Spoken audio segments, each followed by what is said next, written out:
Okay, so I have to record this because not only is it playing 60s music and 50s music right now, check this out.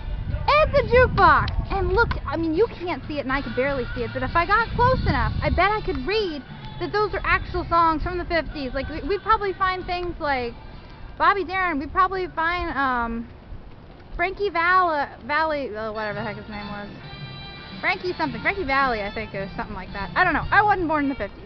And I know a lot about it, but not that much. And look at that! Bowling shoes! Because apparently bowling was a thing in the 50s. Just love it. Love all the details so much. I don't even care that it's pouring down rain on me. And look right here, 1955, we have Mr. Tramp. And we have the lovely lady over here. She is gigantic. This makes me think of like Macy's Day balloons, y'all. Like, this thing makes me feel puny. If it fell on me, I would die, okay? Just straight up. That's dark, I know, but it's amazing. Hello, lady. Alright, I'm gonna stop getting you guys wet, and I am completely soaked, so we're gonna head to 80s, because that's my personal favorite, and some of the 90s. Then we're gonna go to the arcade. Alright.